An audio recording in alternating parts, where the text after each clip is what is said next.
Sir ನಮ್ಮ ಕ್ಷಿಪಣಿ ಮನುಷ್ಯ, ಮಿಸೈಲ್ ಮ್ಯಾನ್ ಆಫ್ ಇಂಡಿಯಾ, ಯುವ ಮನಸ್ಸುಗಳ ಸ್ಫೂರ್ತಿ ಡಾಕ್ಟರ್ APJ ಅಬ್ದುಲ್ ಕಲಾಂ ಅವರು ಭಾರತ ಕಂಡಂತಹ ಶ್ರೇಷ್ಠ ವಿಜ್ಞಾನಿ, ಶ್ರೇಷ್ಠ ರಾಷ್ಟ್ರಪತಿ, ಜನಪ್ರಿಯ ರಾಷ್ಟ್ರಪತಿ. ಸೊ ಮಕ್ಕಳಿಗೆ ದಾರಿ ತೋರುವಂತಹ ನಿಜವಾದ ಗುರು ಅಂತಾನೆ ಹೇಳ್ಬೋದು ನಾವು APJ ಅಬ್ದುಲ್ ಕಲಾಂ ಅವರು. ಸೊ ಅವರ ಒಂದು ಜನ್ಮ ದಿನವನ್ನ ನಾವು ಇತ್ತೀಚೆಗೆ ಆಚರಣೆ ಮಾಡಿರುವಂಥದ್ದು. ಸೊ ಹಿಂಗಾಗಿ ನಾವು ಕರೆಂಟ್ ಅಫೇರ್ಸ್ ಅಲ್ಲಿ ಅವ್ರ ಬಗ್ಗೆ ಮಾತಾಡಲೇಬೇಕಾಗ್ತದೆ. ಅಬ್ದುಲ್ ಕಲಾಂ ಅವರು ಯಾವಾಗಲೂ ಹೇಳ್ತಾರೆ, dream is not what you see in sleep, dream is something which does not let you sleep. ನಿಮ್ಮ ಕನಸುಗಳು ನಿದ್ದೆ ಮಾಡಬೇಕಾದ ಕಾಣುವಂತ ಕನಸುಗಳಲ್ಲ. ಕನಸುಗಳಂತಂದ್ರೆ ನಿಮಗೆ ನಿದ್ದೆನೆ ಮಾಡಕ್ ಬಿಡಬಾರ್ದು, ಅವುಗಳನ್ನ ನಾವು ಕನಸು ಅಂತ ಕರಿತೀವಿ. ಅಂದ್ರೆ ನಿಮ್ಮ ಗುರಿ ಸಾಧನೆಯ ಬಗ್ಗೆ ನಿಮ್ಗೆ ಅಷ್ಟು ಮುತುವರ್ಜಿ ಇರಬೇಕು, ಅಷ್ಟು ನಾನು ಅದನ್ನ ಸಾಧಿಸ್ತೀನಿ, ಸಾಧನೆ ಮಾಡಲೇಬೇಕು ಅನ್ನುವಂತ ಹಂಬಲ ಇರಬೇಕು. ಅದನ್ನ ನಾವು ಡ್ರೀಮ್ ಅಂತ ಕರಿತೀವತ್ತೆ ನಿಜವಾಗ್ಲೂ. ಸೊ ಇವತ್ತು ಅಬ್ದುಲ್ ಕಲಾಂ ಅವರು ಹೇಳಿದಂತ ಮಾತುಗಳು ಬಹಳ ಪ್ರಸ್ತುತ ಇದಾವೆ. ಅವ್ರ ಪುಸ್ತಕಗಳಿದಾವೆ, ಯಾರು ಓದಿಲ್ಲ ಅವನ್ನೆಲ್ಲ ಓದ್ರಿ. ಯಾಕಂದ್ರೆ ಬರೀ ಅವರು ಒಬ್ಬ ರಾಷ್ಟ್ರಪತಿಯಾಗಿ ಅಲ್ಲ, ಒಬ್ಬ ವಿಜ್ಞಾನಿಯಾಗಿ ಅಲ್ಲ, ಜಗತ್ತಿನಾದ್ಯಂತ ಮಿಲಿಯನ್ ಗಂಟಲೆ ಸ್ಟೂಡೆಂಟ್ಸ್ ಗಳನ್ನ ಭೇಟಿಯಾಗಿ ಅವರ ಕಷ್ಟಗಳನ್ನ ತಿಳ್ಕೊಂಡು ಅವರಿಗೆ ಸಾಕಷ್ಟು ಪರಿಹಾರಗಳನ್ನ ಕೊಡ್ತಾ ಹೋಗಿರುವಂಥದ್ದು. ಸಾಕಷ್ಟು ಆಫರ್ಗಳು ಬಂದರೂ ಕೂಡ ಅವ್ರು ಯಾವುದಕ್ಕೂ ತಲೆ ಕೆಡಿಸಿಕೊಳ್ಳಲಾರದೆ ನುಗ್ಗಿದಂತ ವ್ಯಕ್ತಿ.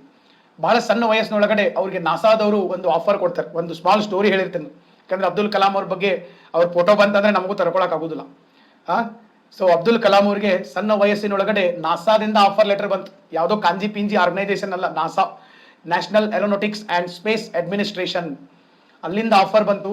ಸರ್ ನಾಸಾಕ್ ಹೋದ್ರು, ಟ್ರೈನಿಂಗ್ ಎಲ್ಲ ಮುಗಿಸಿದ್ರು. ಟ್ರೈನಿಂಗ್ ಮಾಡ್ಬೇಕಾದ್ರೆ ನಾಸಾದವ್ರಿಗೆ ಗೊತ್ತಾಗ್ಬಿಡ್ತು ಅಬ್ದುಲ್ ಕಲಾಂ ಅವರು ಎಂತ ದೊಡ್ಡ ಸೈಂಟಿಸ್ಟ್, ಎಂತ ಬ್ರಿಲಿಯಂಟ್ ಸೈಂಟಿಸ್ಟ್ ಅನ್ನೋದು ನಾಸಾದವ್ರಿಗೆ ಗೊತ್ತಾಗ್ಬಿಡ್ತು. ಅದಕ್ಕೆ ನಾಸಾದವ್ರು ಹೇಳಿದ್ರು, ಸರ್ ನಿಮಗೆ ನಾವು ಆಫರ್ ಕೊಡ್ತೀವಿ, ನೀವು ನಮ್ಮಲ್ಲಿ ಸೈಂಟಿಸ್ಟ್ ಆಗಿರ್ರಿ, ನಿಮಗೆ ವಾಷಿಂಗ್ಟನ್, ಅಮೆರಿಕಾದ ರಾಜಧಾನಿ ವಾಷಿಂಗ್ಟನ್ ಅಗ್ನಿ ಪ್ರತಿಷ್ಠಿತ ಏರಿಯಾದೊಳಗಡೆ ಬೆಸ್ಟ್ ದೊಡ್ಡ ಬಂಗ್ಲೋ ಕೊಡ್ತೀವಿ ನಿಮಗೆ, ನೀವು ರಿಟೈರ್ಮೆಂಟ್ ಆಗೋ ಮಟ್ಟ ಬಂಗ್ಲೋ ಕೊಡ್ತೀವಿ, ನಿಮಗೆ ಸ್ಯಾಲ್ರಿ ಇಷ್ಟು ಕೊಡ್ತೀವಿ, ಬೇಕಾದ ಫೆಸಿಲಿಟಿ ಕೊಡ್ತೀವಿ. ಅವಾಗ ಇನ್ನೂ ಸಣ್ಣ ವಯಸ್ಸು, ಅಮೆರಿಕಾದೊಳಗಡೆ ಈ ನಮೂನಿ ಆಫರು ನಾಸಾದವ್ರು ಕೊಡಕತ್ತಿದ್ದಾರೆ. ಅವ್ರು ನಾಸಾದವ್ರು ಒಂದು ತಿಂಗಳು ಕೊಡೋ ಸ್ಯಾಲ್ರಿ ಅವರು ಇಂಡಿಯಾದಲ್ಲಿ ಒಂದು ವರ್ಷ ದುಡಿದ್ರು ಸಿಗುದಿಲ್ಲ ಅವ್ರಿಗೆ, ಅಷ್ಟು ಆಫರ್ ಕೊಡ್ತಾ ಇದ್ರು. ಯಂಗ್ ಏಜು, ಅಮೆರಿಕನ್ ಲೈಫು ಬೇಕಾದ ಎಂಜಾಯ್ ಮಾಡ್ಕೊಂಡು ಇರ್ಬೋದಾಗಿತ್ತು. ಬಟ್ ಅಬ್ದುಲ್ ಕಲಾಂ ಹೇಳಿದ್ರು, ಸರ್ ನೀವು ಆಫರ್ ಕೊಟ್ಟಿದ್ದಕ್ಕೆ ಬಹಳ ದೊಡ್ಡ ಧನ್ಯವಾದಗಳು, ಬಟ್ ನಾನು ನನ್ನ ದೇಶಕ್ಕಾಗಿ ನಾನು ಏನಾದರೂ ಮಾಡಬೇಕು, ನನ್ನ ದೇಶದಲ್ಲೇ ಹೋಗಿ ನಾನು ಸೇವೆ ಮಾಡ್ತೀನಿ, ದಯವಿಟ್ಟು ನನ್ನ ಬಿಡ್ರಿ ಅಂತೆ. ಅವಾಗ ಮತ್ತೆ ಅವರು ದೇಶಕ್ಕೆ ಬಂದರು, DRDOದಲ್ಲಿ ಕೆಲಸ ಶುರು ಮಾಡಿದ್ರು. ಇವತ್ತು ನಾವು ತೇಜಸ್ ಹಗುರ ಯುದ್ಧ ವಿಮಾನಗಳಿರ್ಬೋದು, ಕ್ಷಿಪಣಿಗಳು, ಮಿಗ್ ಯಾವುದಪ್ಪ ನಮ್ಮ ಈ ಒಂದು ಕ್ಷಿಪಣಿಗಳು, ನಮ್ಮ ಕ್ಷಿಪಣಿಗಳನ್ನ ತಯಾರು ಮಾಡೋದ್ರೊಳಗಡೆ, ಅದರಲ್ಲೂ ಏನೇ ನಮ್ಮ ಈ ಒಂದು ಬ್ಯಾಲಿಸ್ಟಿಕ್ ಮಿಸೈಲ್ ಇದಾವಲ್ಲ, ಇವುಗಳನ್ನ ಅಭಿವೃದ್ಧಿ ಪಡಿಸೋದ್ರೊಳಗಡೆ ಅವರು ಬಹಳ ಪ್ರಮುಖ ಪಾತ್ರನ ವಹಿಸಿದ್ರು. ಕ್ಷಿಪಣಿ ತಂತ್ರಜ್ಞಾನ ಬೆಳೀತು. ಇವತ್ತು ಅಗ್ನಿ 1, 2, 3, 4, 5 ಸಿರೀಸ್ ಕ್ಷಿಪಣಿಗಳು ಭಾರತದಲ್ಲಿ ಬಂದಿದಾವಂತಂದ್ರೆ ಮುಖ್ಯ ಕಾರಣ ಅಬ್ದುಲ್ ಕಲಾಂ ಅವರು.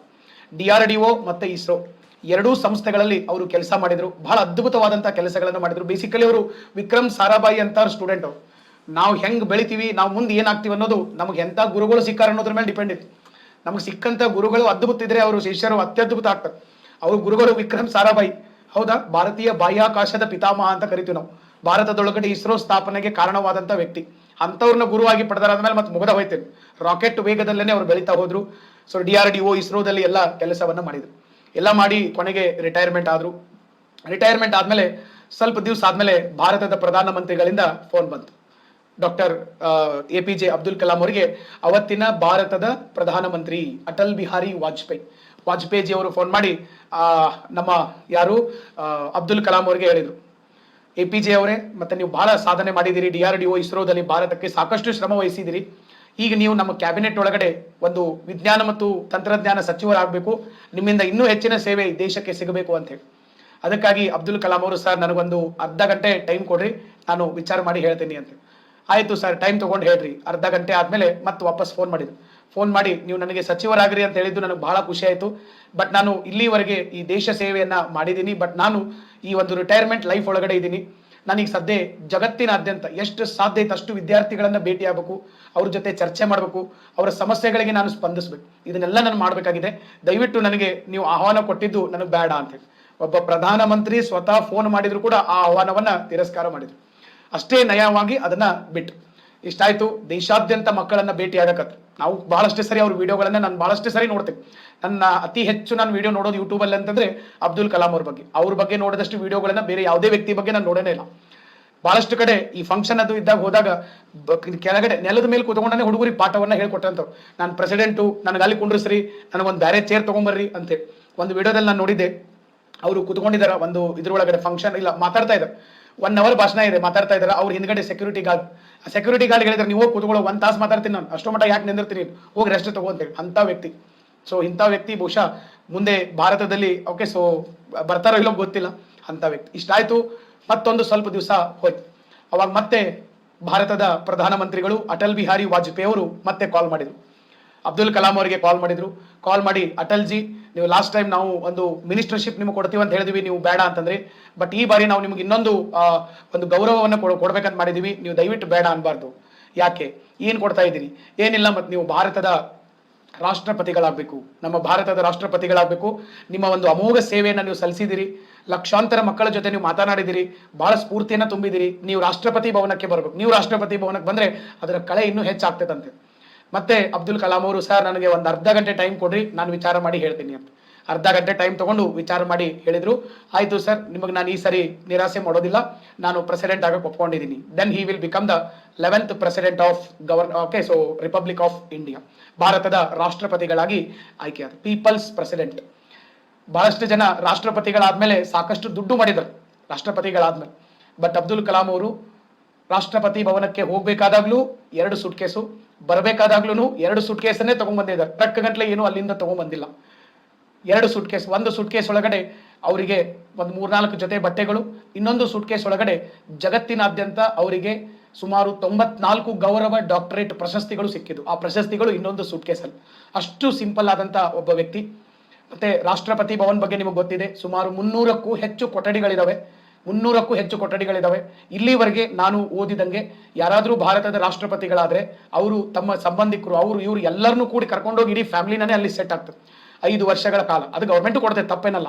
ಬಟ್ ಅಬ್ದುಲ್ ಕಲಾಂ ಅವರು ಯಾರನ್ನೂ ಕರ್ಕೊಂಡು ಹೋಗಿಲ್ಲ, ಅವರ ಯಾರು ಸಂಬಂಧಿಕರು ಯಾರನ್ನೂ, ಒಬ್ಬರೇ ಇದ್ದಂಥದ್ದು. ಆದರೆ 5 ವರ್ಷಗಳ ಅವರ ಕಾಲಾವಧಿಯಲ್ಲಿ ಒಂದು ದಿವಸ ಅವರ ಎಲ್ಲ ರಿಲೇಟಿವ್ಸ್ನ ಅವರು ಕರ್ಕೊಂಡು ಹೋಗ್ತಾರೆ. ಎಲ್ಲಿ? ರಾಷ್ಟ್ರಪತಿ ಭವನದಲ್ಲಿ ಊಟಕ್ಕೆ ಅರೇಂಜ್ಮೆಂಟ್ ಮಾಡ್ತಾರೆ. ಆ ಒಂದು ಊಟ ಕೂಡ ಫ್ರೀ. ನೀವು 5 ವರ್ಷ ಇದ್ರೂ ಫ್ರೀ ರಾಷ್ಟ್ರಪತಿ ಭವನದಲ್ಲಿ. ಬಟ್ ಅವ್ರು 5 ವರ್ಷ ಅಲ್ಲ, ಒಂದು ದಿವಸ ಮಾತ್ರ ತಮ್ಮ ಎಲ್ಲ ಸಂಬಂಧಿಕರನ್ನ ಕರ್ಕೊಂಡು ಸರ್ ಅಲ್ಲಿ ಅವರಿಗೆ ಭೋಜನ ಕೂಟವನ್ನು ಏರ್ಪಡಿಸ್ತಾರೆ. ಒಂದು ದಿವಸ ಊಟದ ಭೋಜನ ಕೂಟ, ಅದರದ್ದು ಬಿಲ್ಲು 8 ಲಕ್ಷ ರೂಪಾಯಿ ಆಗಿರ್ತದೆ. ಆ 8 ಲಕ್ಷ ರೂಪಾಯಿನೂ ಗೌರ್ಮೆಂಟನ್ನೇ ಕೊಡ್ತಿತ್ತು. ಬಟ್ ಅದನ್ನು ಅವರು ತಮ್ಮ ಸ್ಯಾಲರಿಯಿಂದನೇ 8 ಲಕ್ಷವನ್ನ ಕೊಟ್ಟಂತ ವ್ಯಕ್ತಿ. ಇಂಥ ಸರಳ ಪ್ರಾಮಾಣಿಕ ವ್ಯಕ್ತಿ ಬಹುಶಃ ಹುಡುಕೊಂತ ಹೋದ್ರೂ ಆಧುನಿಕ ಭಾರತದಲ್ಲಿ ಸಿಗುವುದಿಲ್ಲ. ಅದಕ್ಕೆ ನಾವು ಅವರನ್ನ ಪೀಪಲ್ಸ್ ಪ್ರೆಸಿಡೆಂಟ್ ಅಂತ ಹೇಳಿ ನಾವು ಕರೆಯುವಂಥದ್ದು. ನಾಲೆಜ್ ಎಲ್ಲರಿಗೂ ಇರುತ್ತೆ, ಜ್ಞಾನ ಎಲ್ಲರಿಗೂ ಕೊಡ್ತಾನೆ ದೇವರು. ಬಟ್ ಸಿಂಪ್ಲಿಸಿಟಿ ಅನ್ನೋದು ಕೆಲವು ಜನರಿಗೆ ಮಾತ್ರ ಕೊಡುವಂಥದ್ದು. ಅಂತ simplicity it is the greatest virtue ಅಂತ ಕರೀತಾರೆ. ಓಕೆ, ಸಿಂಪಲ್ ಆಗಿರೋದನ್ನೇ ಭಾಳ ಕಾಂಪ್ಲೆಕ್ಸ್ ಇದೆ. ಆ ರೀತಿ ಅವರಷ್ಟು ಸಿಂಪಲ್ ಆಗಿ ಇರಕ್ಕೆ ಬಂದಿರಬಾರ್ದು, ಅಷ್ಟು ಸಿಂಪಲ್ ಆಗಿ ಇದ್ದು ತೋರಿಸಿ ಹೋದಂತಹ ನಮ್ಮ ಪೀಪಲ್ಸ್ ಪ್ರೆಸಿಡೆಂಟ್ ಯಾರು ಅಂತಂದ್ರೆ doctor APJ Abdul Kalam.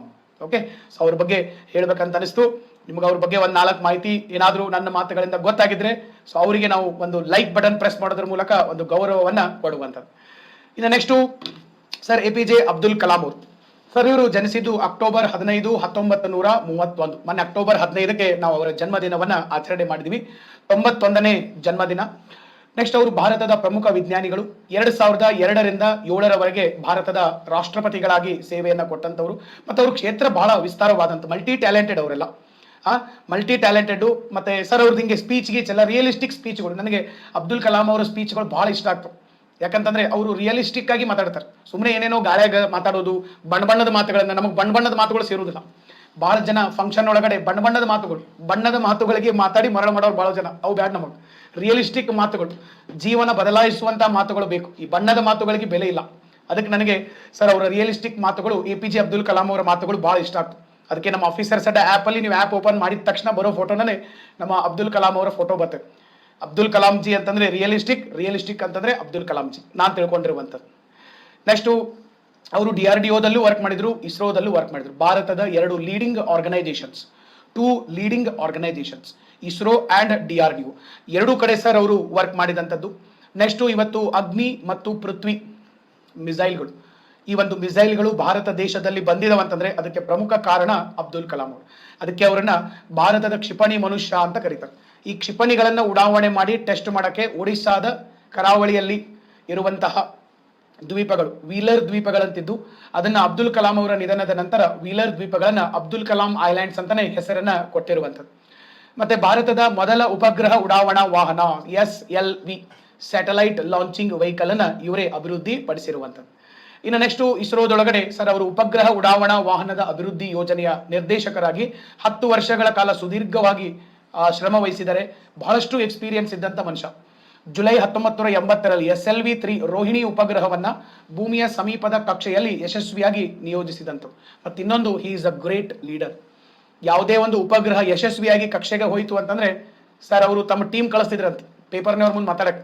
Sir ಏನು ನೀವು ಭಾರಿ ಚಂದ ಉಡಾವಣೆ ಮಾಡಿದ್ರಿ, ಕರೆಕ್ಟ್ ಆಗಿ ಹೋಗಿ ಕಕ್ಷೆಗೆ ಕೂತ್ಕೊಂತು ನಿಮ್ಮ ಸಕ್ಸಸ್ ಬಗ್ಗೆ ಹೇಳಿ ಅಂತ ಬಂದಾಗ ನಾನು ಹೇಳಕ್ ಟೈಮ್ ಇಲ್ಲ, ನೀವು ಹೋರಂತ ಟೀಮ್ ಕಳಿಸ್ತಿದ್ರಂತ, ನೀವು ತಗೋರಿ ಸಕ್ಸಸ್ ಕ್ರೆಡಿಟ್. ಅದೇ ಅಕಸ್ಮಾತ್ ಅದು ಕಕ್ಷೆಗೆ ಹೋಗೋ ಬದ್ಲಿ ಸರ್ ಫೇಲ್ ಆಯ್ತು ಅಂತಂದ್ರೆ ಮೀಡಿಯಾದವರೆಲ್ಲ ಬೈಯಕ್ಕೆ ಶುರು ಮಾಡೋದು. ಅವಾಗ ಯಾರು ಹೋಗಬೇಡಿ ನಾನು ಹೋಗ್ತೀನಿ ಅಂತೇಳಿ ಅವ್ರ ಮುಂದೆ ಹೋಗಿ ಮೀಡಿಯಾದ ಮುಂದೆ ಆ ತಪ್ಪಿನ ಜವಾಬ್ದಾರಿಯನ್ನ ತಮ್ಮ ಮೇಲೆ ಹೊರಿಸ್ಕೊಳ್ಳೋರು. ಕಷ್ಟ ಬಂದಾಗ ಜವಾಬ್ದಾರಿ ತಗೊಳ್ಳೋನೇ ಲೀಡರ್. ಬಟ್ ಇವತ್ತು ಬಹಳ ಜನ ಹೆಂಗಿದಾರೆ ಅಂತಂದ್ರೆ ತಪ್ಪುಗಳಾದಾಗ ಸೋಲಾದಾಗ ಇನ್ನೊಬ್ರ ಮೇಲೆ ಹಾಕೋದು, ಜಯ ಬಂದಾಗ ಸಕ್ಸಸ್ ಸಿಕ್ಕಾಗ ಮ್ಯಾರೇದವ್ರು ಮಾಡಿದ್ರು ಅದನ್ನ ನಾನ ಮಾಡಿನ ಅಂತ ಹೇಳ್ಕೊಂತ ಅಡ್ಯಾಡೋದು. ಇಂಥವ್ರದ್ರ. ಬಟ್ ಅದಕ್ಕೆ ನಾನು ಹೇಳೋದು ಅಬ್ದುಲ್ ಕಲಾಂ ಅವರಂತ ವ್ಯಕ್ತಿಗಳು ಬಹಳಷ್ಟು ಅಪರೂಪ. ಸರ್ ಬ್ಯಾಲಿಸ್ಟಿಕ್ ಕ್ಷಿಪಣಿಗಳು ಈ ಅಭಿವೃದ್ಧಿಯನ್ನು ಪಡಿಸಿದರೆ. ಡೆವಿಲ್ ಮತ್ತು ವ್ಯಾಲಿಯಂಟ್ ಯೋಜನೆಗಳ ಮುಖ್ಯಸ್ಥರು ಕೂಡ ಆದಂಥವ್ರು. ಬ್ಯಾಲಿಸ್ಟಿಕ್ ಕ್ಷಿಪಣಿಗಳನ್ನು ಅಭಿವೃದ್ಧಿ ಪಡಿಸುವಂತ ಯೋಜನೆಗಳು. ನೆಕ್ಸ್ಟು ಸರ್ ಇನ್ನು ಇಡೀ ಜಗತ್ತಿಗೆ ನಮ್ಮಲ್ಲಿಯೂ ನ್ಯೂಕ್ಲಿಯರ್ ಶಕ್ತಿ ಇದೆ, ಅಣುಶಕ್ತಿ ಇದೆ ಅಂತ ತೋರಿಸಿಕೊಟ್ಟಂತ ಪೋಖ್ರಾನ್-2 ಪರಮಾಣು ಪರೀಕ್ಷೆಯನ್ನ ಆ ಒಂದು ಪರೀಕ್ಷಾ ಇದನ್ನ ನೇತೃತ್ವ ವಹಿಸಿದಂತ ವ್ಯಕ್ತಿ. ಅವಾಗೂ ಕೂಡ ನಮ್ಮ ಪ್ರಧಾನಮಂತ್ರಿ ಅಟಲ್ ಬಿಹಾರಿ ವಾಜಪೇಯಿ ಅವರು ಇರ್ತಾರೆ. ನೆಕ್ಸ್ಟ್ 1992ರಿಂದ 99ರ ಅವಧಿಯಲ್ಲಿ ಕಲಾಂ ಅವರ ಮೇಲ್ವಿಚಾರಣೆಯಲ್ಲಿ ಈ ಒಂದು ಪರಮಾಣು ಪರೀಕ್ಷೆ ನಡೀತದೆ. ಭಾರತ ದೇಶ ನ್ಯೂಕ್ಲಿಯರ್ ಪವರ್ ಅನ್ನೋದನ್ನ ಇಡೀ ಜಗತ್ತಿಗೆ ಸಾರಿ ಹೇಳಿದಂತ ಕಾಲ. India is also having the nuclear power, India is capable to have a nuclear power, ಇದನ್ನು ಹೇಳಿದಂತ ಒಂದು ಕಾಲ. ನೆಕ್ಸ್ಟ್ ಅವ್ರ ಬಗ್ಗೆ ಕೆಲವು ಪ್ರಮುಖ ಅಂಶಗಳನ್ನ ನೋಡ್ಬೇಕಪ್ಪ ಅಂತಂದ್ರೆ ತಮಿಳುನಾಡಿನ ರಾಮೇಶ್ವರಂ ದ್ವೀಪ, ರಾಮೇಶ್ವರಂ ಐಲ್ಯಾಂಡ್ ಅಲ್ಲಿ ಜನಿಸಿದಂಥವ್ರು. 1931 ಅಕ್ಟೋಬರ್ 15. ತಂದೆ ಜೈನಲುದ್ದೀನ್, ತಾಯಿ ಅಶಿಮಾ. ನೆಕ್ಸ್ಟ್ ಭಾರತದ 11ನೇ ರಾಷ್ಟ್ರಪತಿ, 11th ಪ್ರೆಸಿಡೆಂಟ್ ಆಫ್ ಇಂಡಿಯಾ, ಭಾರತದ ಕ್ಷಿಪಣಿ ಮನುಷ್ಯ. ಅವರು ಬರೆದಂತ ಬುಕ್ಗಳಂತೂ ಅದ್ವಿತೀಯ ಪುಸ್ತಕಗಳು, ಬಹಳ ಅದ್ವಿತೀಯ ಪುಸ್ತಕಗಳು. ಒಂದನೇದು ವಿಂಗ್ಸ್ ಆಫ್ ಫೈರ್, ಎರಡನೇದು ಇಂಡಿಯಾ 2020, ನೆಕ್ಸ್ಟ್ ಇಗ್ನೈಟೆಡ್ ಮೈಂಡ್ಸ್. ಇನ್ನು ಬಹಳ ಬುಕ್ಸ್ ಅನ್ನ ಬರೆದಿದ್ದಾರೆ. ಇನ್ನೊಂದು ಇವೆಲ್ಲ ಪುಸ್ತಕಗಳು ಸರ್ ಕನ್ನಡದಲ್ಲಿನೂ ಅದ. ದಯವಿಟ್ಟು ಯಾರಿಗೆ ಟೈಮ್ ಇದೆ ಸ್ವಲ್ಪ ತಗೊಂಡು ಓದ್ರಿ. ಏನೇನೋ ಪಾಲ್ತು ನಾವು ಯೂಟ್ಯೂಬ್ ವಿಡಿಯೋ ನೋಡಿ ಸೋಷಿಯಲ್ ಮೀಡಿಯಾ ಬೆನ್ ಹತ್ತಿ ಪಾಲ್ತು ನ್ಯೂಸ್ ಚಾನೆಲ್ಗಳನ್ನು ನೋಡಿ ಟೈಮ್ ವೇಸ್ಟ್ ಮಾಡೋ ಬದಲು ಇಂಥದನ್ನು ಓದ್ರಿ. ಇದು ನಿಮ್ಮ ಜೀವನದಲ್ಲಿ ವ್ಯಾಲ್ಯೂ ಕ್ರಿಯೇಷನ್ ಮಾಡ್ತದೆ.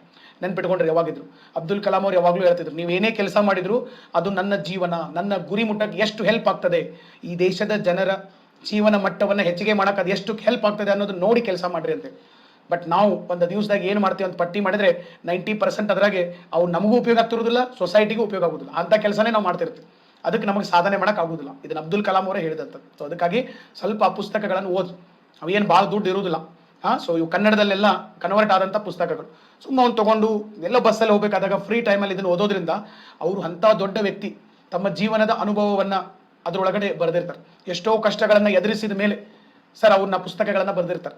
ಸೊ ಇದರಿಂದ ನಿಮಗೆ ಸಕ್ಸಸ್ ಆಗಕ್ಕೆ ಶಾರ್ಟ್ಕಟ್ಗಳನ್ನೇ ಸಿಗ್ತಾವೆ ಆ ಪುಸ್ತಕಗಳಿಂದ. ಡೆಫಿನೆಟ್ಲಿ 100%, ಅದ್ರಾಗ ಡೌಟೇ. ಮತ್ತೆ ಅವ್ರು ನೆಕ್ಸ್ಟ್ 1997ರಲ್ಲಿ ಭಾರತ ರತ್ನ ಪ್ರಶಸ್ತಿಯನ್ನ ಕೊಟ್ಟರು. ಅವರೊಬ್ಬ ವಿಜ್ಞಾನಿ ಆದಂಥವ್ರು. ಕೊನೆಗೆ ಅವರು ಶಿಲ್ಲಾಂಗ್ ಒಳಗಡೆ, ಮೇಘಾಲಯದ ಶಿಲ್ಲಾಂಗ್ ಒಳಗಡೆ ಭಾಷಣ ಮಾಡಬೇಕಾದಾಗಲೇ ಕುಸಿದು ಬಿದ್ದು ನಿಧನರಾದಂಥವ್ರು. 2015 ಜುಲೈ 27ನೇ ತಾರೀಕು ಅವರು ನಿಧನರಾದಂಥದ್ದು. Doctor APJ Abdul Kalam.